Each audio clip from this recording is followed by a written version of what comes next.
Buenas tardes, bienvenidos todos. Tenga la bondad de ponerse de pie. Vamos a leer la palabra en Romanos capítulo 10, versos, vamos a leer un buen poco. Vamos a ver.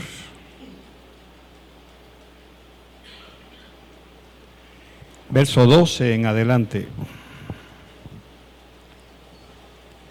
Y vamos a aprender algo muy interesante. Dice en el nombre del Padre, del Hijo y del Espíritu Santo: porque no hay distinción entre judío y griego, pues el mismo Señor es Señor de todos, abundando en riquezas para todos los que le invocan. Abundando en riquezas para todos los que le invocan, porque todo aquel que invoque el nombre del Señor será salvo. ¿Cómo pues invocarán a aquel en quien no han creído? ¿Y cómo creerán en aquel de quien no han oído? ¿Y cómo oirán sin haber quien les predique? ¿Y cómo predicarán si no son enviados?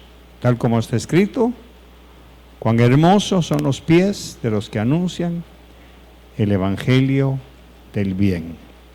Verso 16. Sin embargo, no todos hicieron caso al evangelio, porque Isaías dice: Señor, ¿quién ha creído a nuestro anuncio?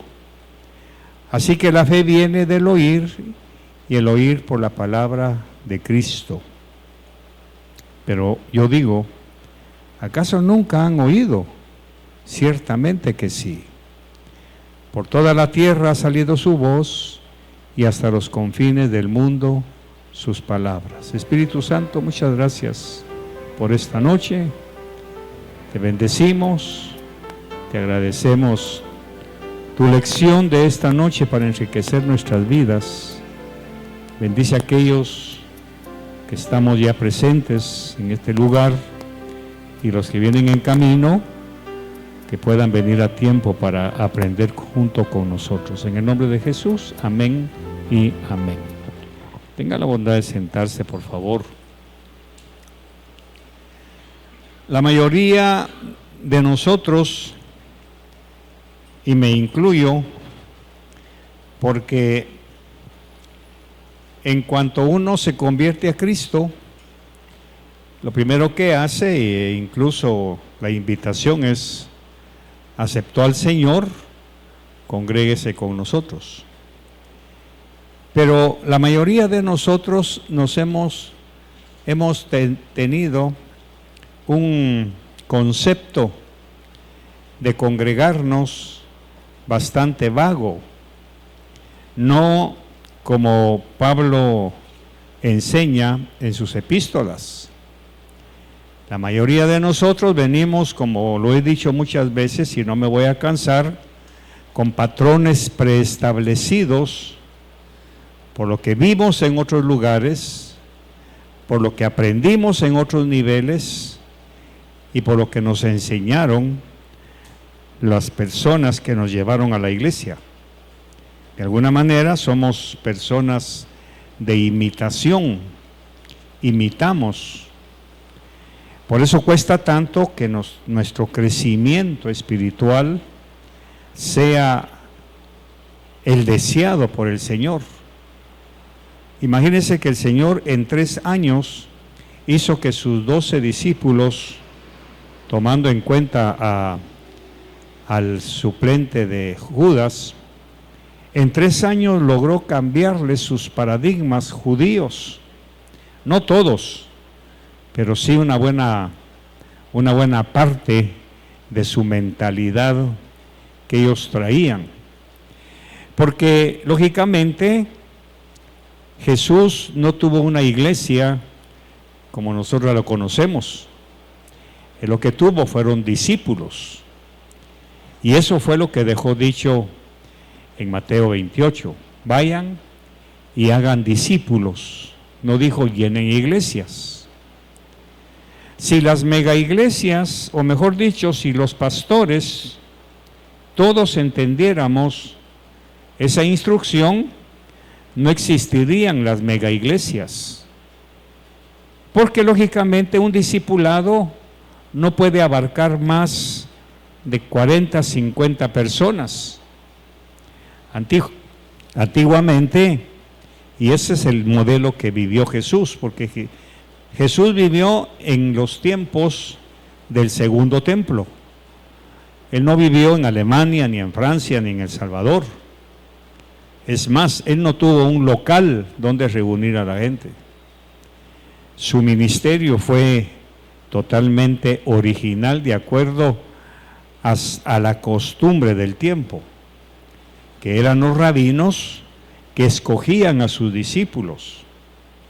El rabino llegaba y miraba a un alumno, posiblemente le miraba madera de que quería aprender y le decía: oye tú, ven, sígueme, sígueme. Diga conmigo, sígueme. Ese es el discipulado.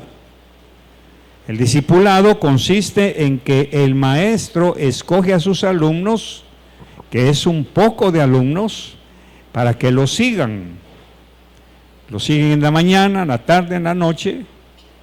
Y la costumbre de aquel tiempo era que el maestro, junto con sus discípulos, se turnaban entre ellos para ir a comer a sus casas.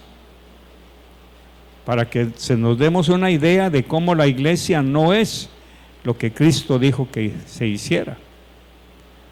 El discipulador, que era el maestro, decía: bueno, fulano, hoy vamos a ir a comer a tu casa. Y no iba solo el maestro, con él iban todos los demás. Por eso es que vemos que Jesús, cuando es invitado, con él van todos sus discípulos, porque ellos lo seguían a donde iba su maestro. De esa manera, el discipulado que Jesús practicó es algo totalmente diferente, porque comían, vivían, dormían, compartían el espacio. Recuerde que cuando leemos los evangelios, muchos se acercaron y le preguntaron: Jesús, ¿dónde vives? ¿Y cuál fue la respuesta? Ven y mira dónde vivo. Y se quedaron con él, dice, y se quedaron con él. Lógicamente, muchos de ellos no eran discípulos, querían serlo, pero cuando escuchaban las demandas del discipulado, abandonaban el lugar y ya no andaban con él. Lo que estoy haciendo en este momento es abriendo un panorama diferente de lo que el Señor ordenó que nosotros hiciéramos. Vayan y hagan discípulos.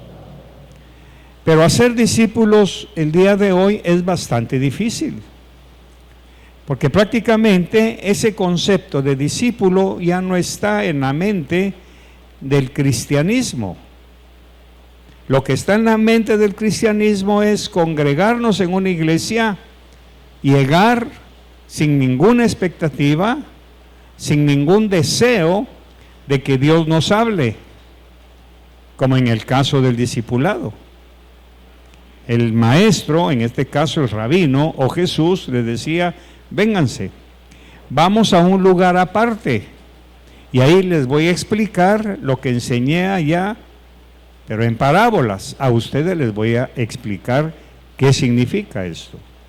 Ese es el discipulado, cosa que hoy no se puede hacer mucho, porque los asistentes a la iglesia, vamos a suponer que es un discipulado, porque con la cantidad de gente que tenemos hoy y los martes, se podría hacer un buen discipulado. Por eso es que el discipulado permite una interacción entre maestro y alumnos.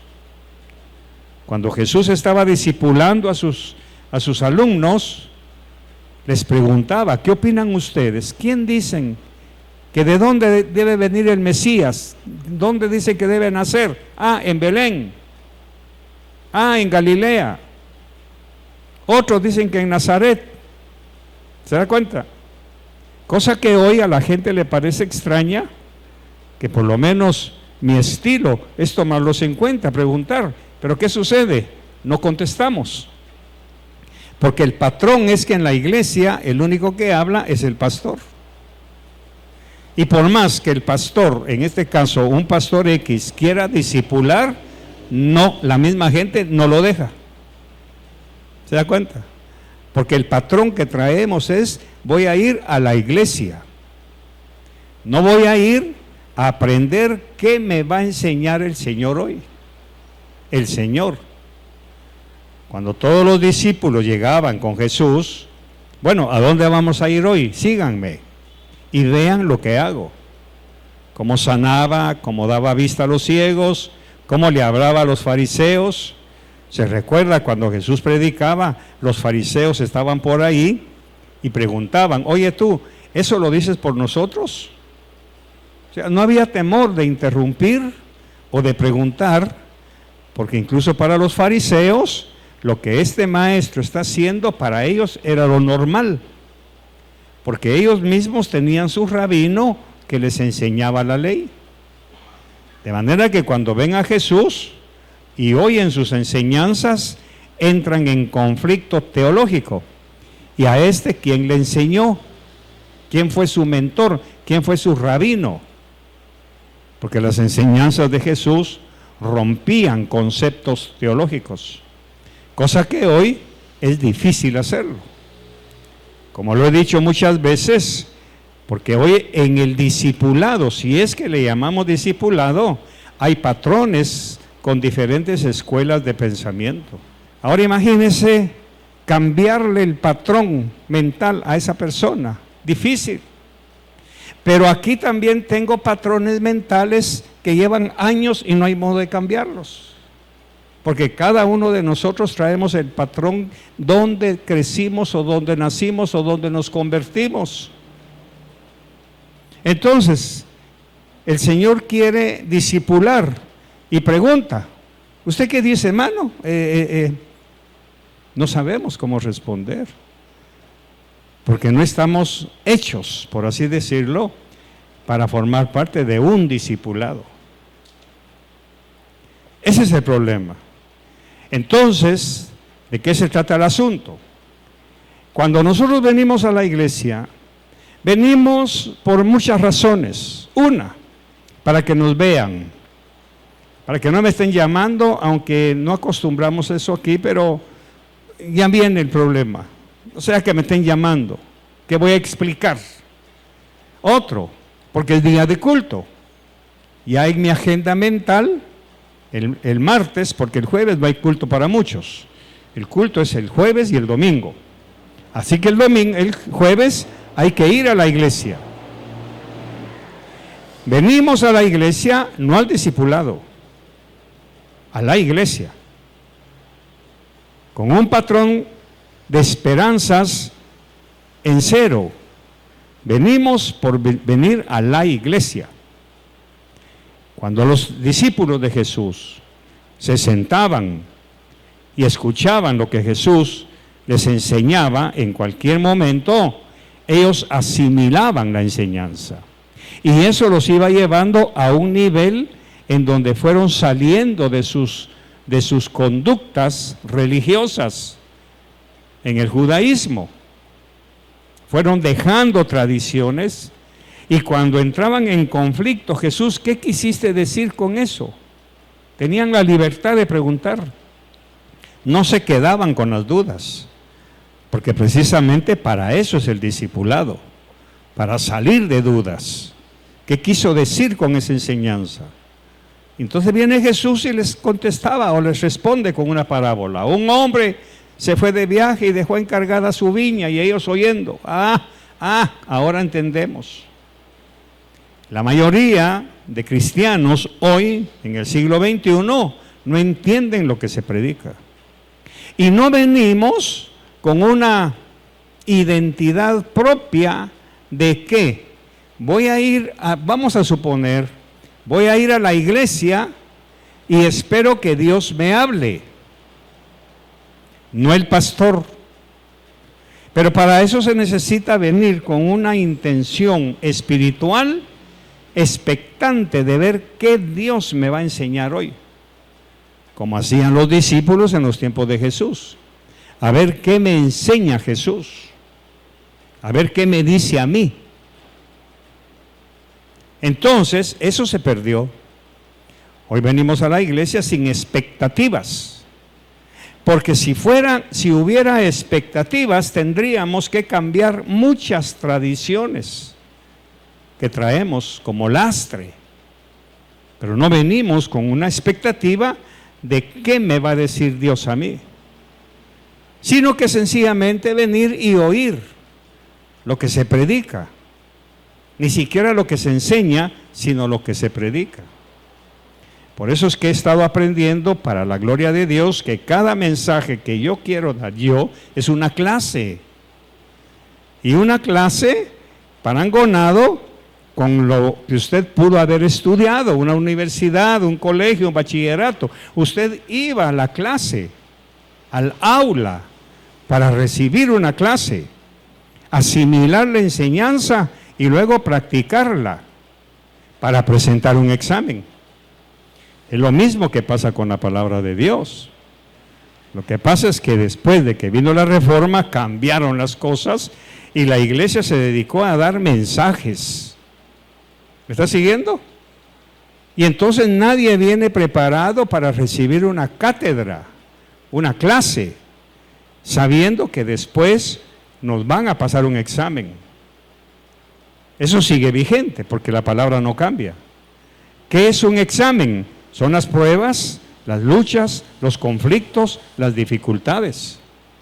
Por ejemplo, podemos enseñar una vez, algún día, un mensaje como el que grabamos con mi esposa hoy. ¿De qué se trata? Los que escuchan los mensajes de Rema lo van a entender, porque decía mi esposa, porque ya no son dos, somos uno, y cada uno de los dos tenemos la obligación hasta cierto punto de corregirnos mutuamente para mejorarnos en el matrimonio. O sea, mi esposa tiene el derecho de corregirme algunas áreas, y yo tengo el derecho de corregirla a ella en algunas áreas en las que no estemos concatenados con la palabra y entre nosotros mismos. Pero en mi intervención yo dije, muchos matrimonios traen el concepto del individualismo al matrimonio. Y entonces, cuando el esposo quiere corregir, no me digas nada, déjame, así soy yo. Y eso es incorrecto, porque dentro del matrimonio ya no somos individuos, somos una sola carne. Pero traigo esto a colación, porque lo mismo pasa con la iglesia. Cuando aquí queremos llamarle la atención a alguien, inmediatamente surge el individualismo. No tiene derecho a hablarme así. No tiene por qué hablarme de esa manera. Incluso traemos del mundo, está violando mis derechos individuales.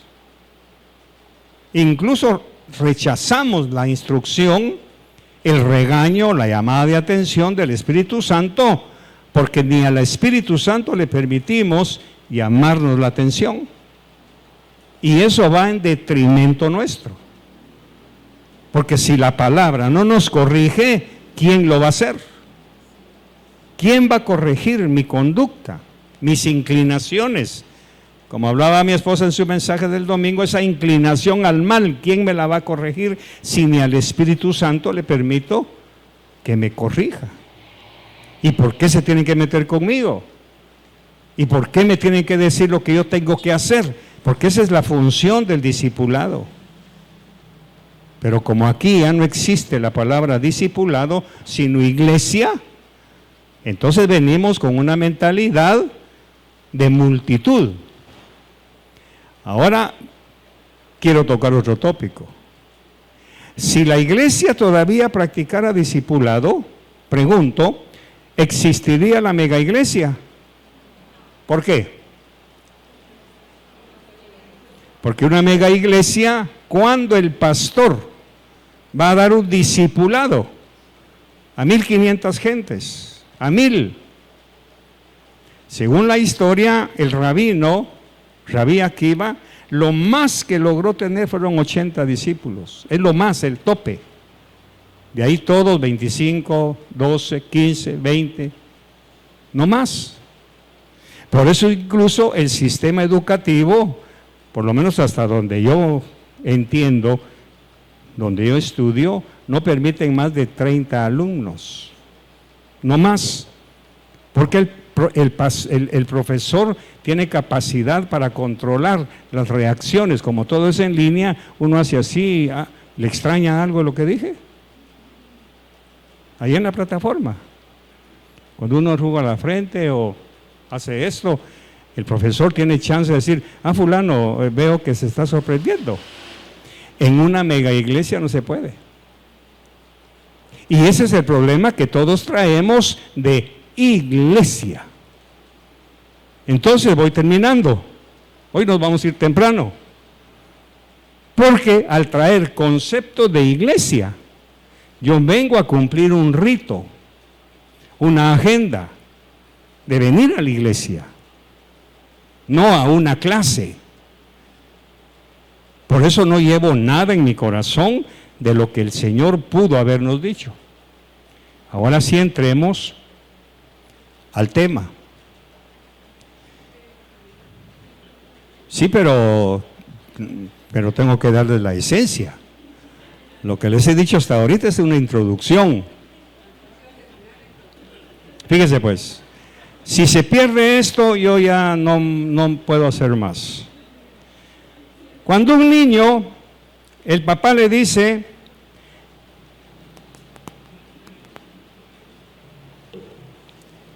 si te portas bien te llevo a la playa el domingo. El niño dice, bueno, mi papá me está ofreciendo algo si yo me porto bien. Entonces, si el niño es chispudo y conoce el valor de la palabra, le va a decir a su papá, ¿me das tu palabra? ¿Me das tu palabra? Sí, te doy mi palabra. Te portas bien, el domingo te llevo a la playa. El niño empieza a trabajar en su conducta para portarse bien, confiando en la palabra que su papá le dijo, te doy mi palabra. Ok. En el griego, quiero que me ayude Florecita, hay dos acepciones para palabra. Una es logos, me escribe ahí por favor, logos, y la otra es rema. Rema con H, R-H-E-M-A. Vamos a verlo ahí, para poder entender y poder comprender con qué mentalidad venimos nosotros. ¿Y por qué? La mayoría de las veces decimos, Dios no me habló. Y como Dios no me habló en enero, ni en febrero, ni en marzo, entonces Dios nunca nos habla.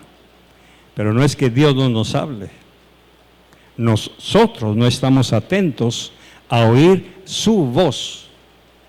Entonces logos es una palabra griega para expresar la palabra general. General. Ese logos es la palabra general de la Biblia.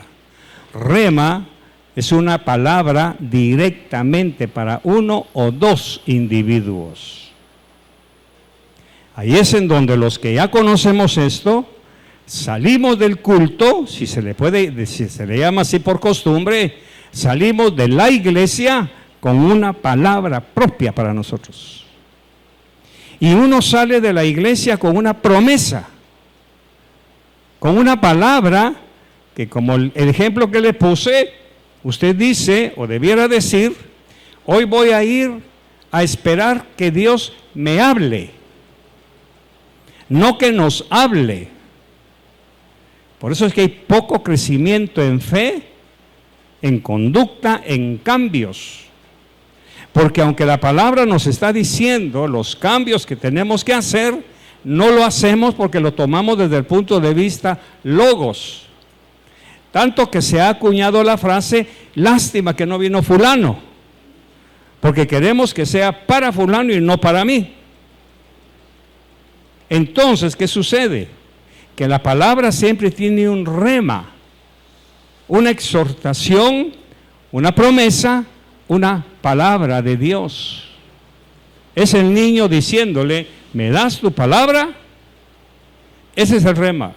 Y Dios está con mucho gusto diciéndonos, te doy mi palabra.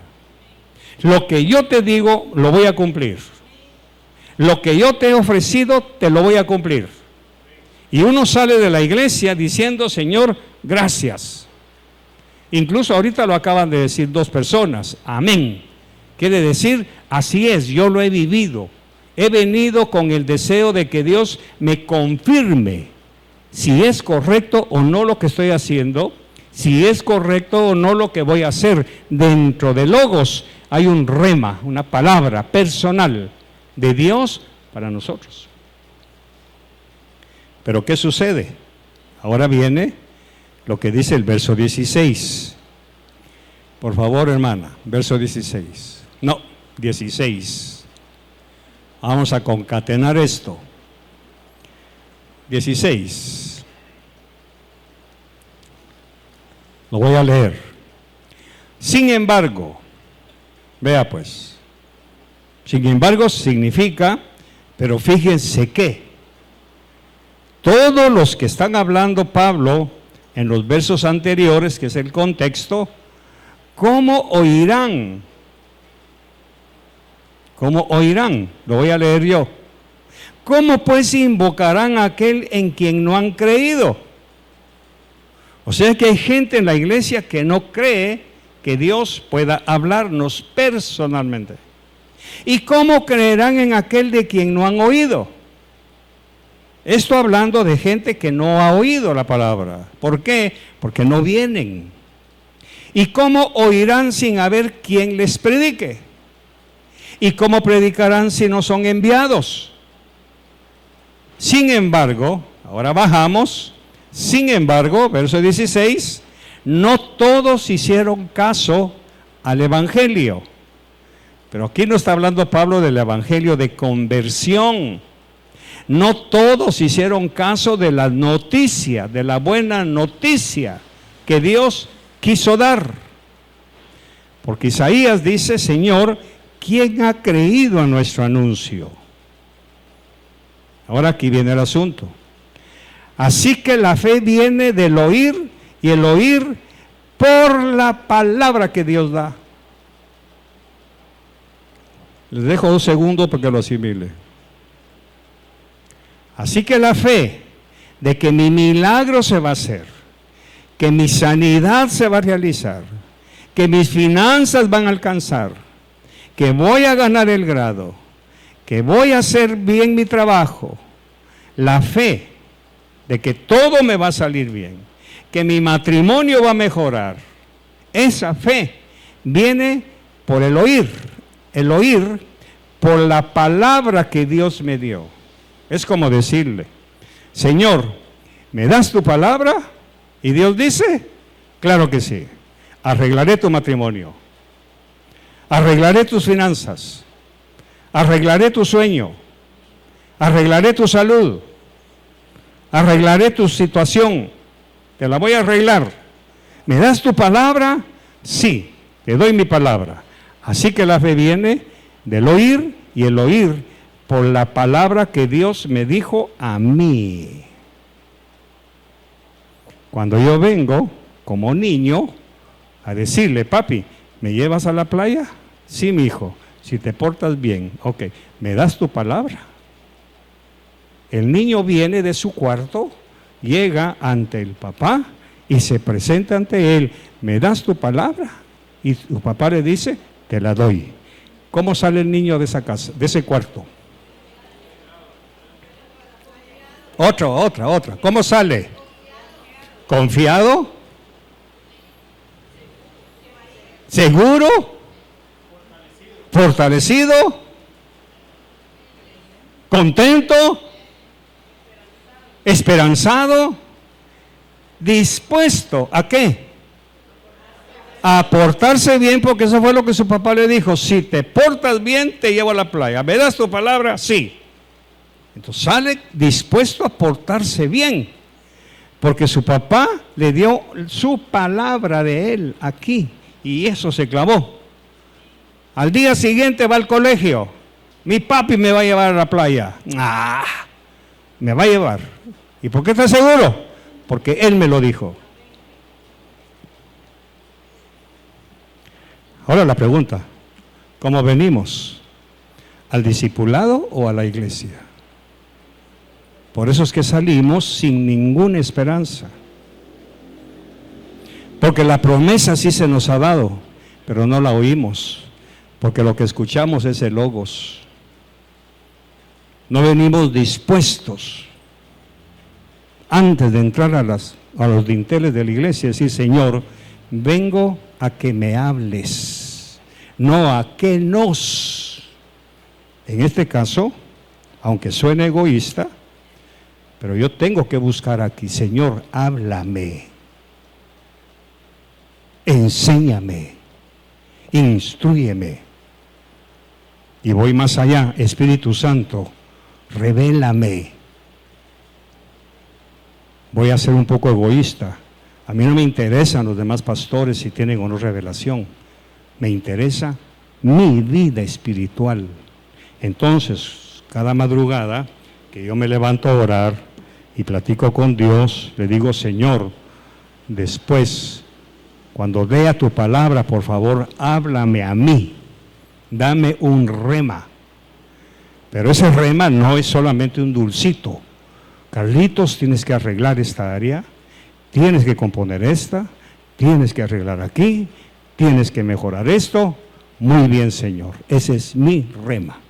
Eso quiere decir que mi vida va como la luz de la aurora hasta que Cristo venga. Entonces, termino. ¿Por qué la mayoría de asistentes a la iglesia no cambian?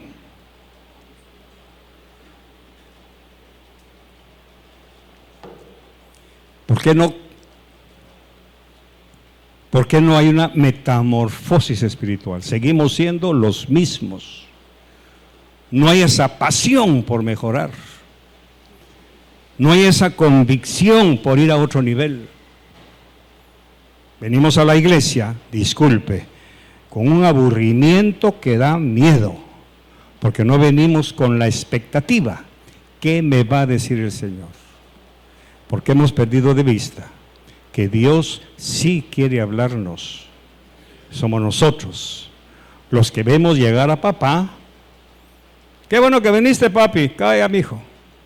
Y ese niño nunca va a tener experiencias personales más allá de lo que su papi quiera darle, porque no está dispuesto a pedirle al papá, háblame a mí, ¿me das tu palabra? Claro que sí, te la doy. Y entonces el Señor le dijo a Abraham, como no hay nadie más grande que yo, he jurado por mí mismo, te voy a engrandecer, serás grande, te voy a enriquecer para que enriquezcas a otro. En tu simiente serán levantadas benditas todas las naciones de la tierra. Me imagino, Abraham le dice, ¿me das tu palabra? Claro que sí. Nace Isaac, ¿y qué pasó? En Isaac te será llamada descendencia. Hasta el día de hoy. Cierre sus ojos, Señor, muchas gracias por tu palabra, te bendigo. Te agradezco, Señor, esta clase que ha movido mis cimientos. Porque yo entiendo ahora, Señor, que tú lo que deseas es hablarme a mí en forma personal. Pero soy yo el que me he descuidado. Soy yo el que no he apreciado tu deseo de mejorar mi vida, de llevarme a otro nivel, de cambiar mi matrimonio, mis expectativas, de cambiar, Señor, mis proyectos, sino que yo solamente vengo por cumplir un deseo religioso y no íntimo de escuchar tu voz. Lo hemos cantado, lo hemos dicho, lo hemos recitado como un poema, pero nunca lo vivimos, porque nuestra vida sigue siendo la misma que tú conociste cuando nos encontraste. Perdónanos y gracias. Bendigo la ofrenda en el nombre de Jesús. Amén y amén.